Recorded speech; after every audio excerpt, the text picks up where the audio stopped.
Welcome to My on Mondays, an explorative approach to the possessive my through narratives, art, and sound.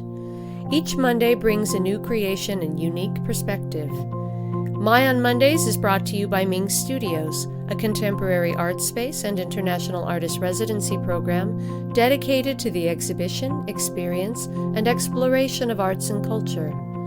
Along with exhibiting artists from around the world, MING also serves the community by hosting innovative programs including performances, workshops, screenings, readings, artist talks, and other cultural activities. For more information, or if you'd like to participate in My on Mondays, you can visit our website at mingstudios.org.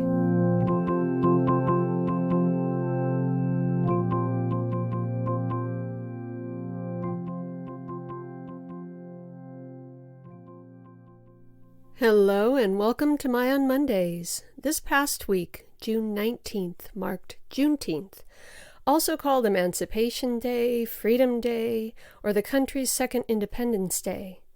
Whatever you choose to call it, as it marks the day that federal troops arrived in Texas 2.5 years after the signing of the Emancipation Proclamation to enforce a final end to slavery, it's one of our country's most important anniversaries. Today, in honor of Juneteenth, we're sharing with you 2 poems by Alice Moore Dunbar Nelson, an American poet, teacher, journalist, and political activist. Born in New Orleans in 1875, she was among the first freeborn generation in the South after the Civil War. She was also a college graduate at a time when less than 1% of Americans went to college. She was an activist for African American and women's rights, co-editing the Wilmington Advocate, a progressive black newspaper, and she also published the Dunbar Speaker and Entertainer, a literary anthology for black audience, and was field organizer for Middle Atlantic states for the women's suffragette movement. Her first collection of stories and poems, Violets and Other Tales, was published in 1895. Her 2 poems that we're sharing with you today are titled Sonnet and If I Had Known. Sonnet.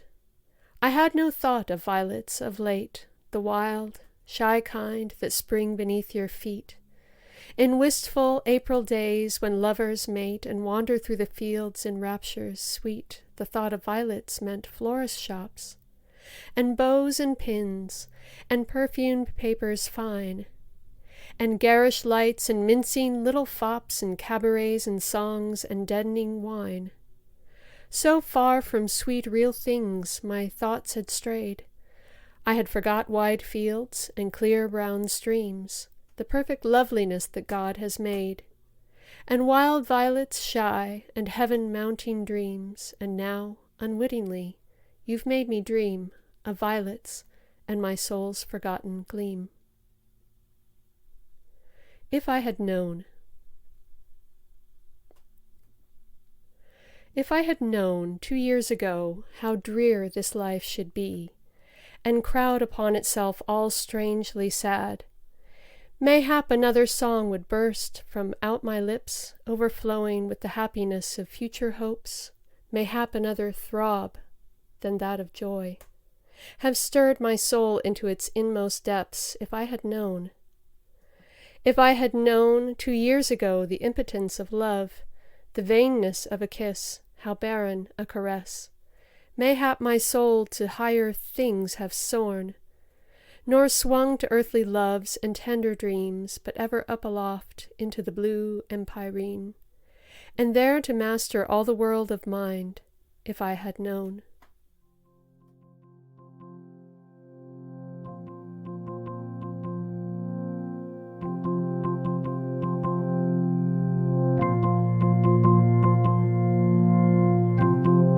Thank you for joining us today. We'll be back next Monday. Tune in.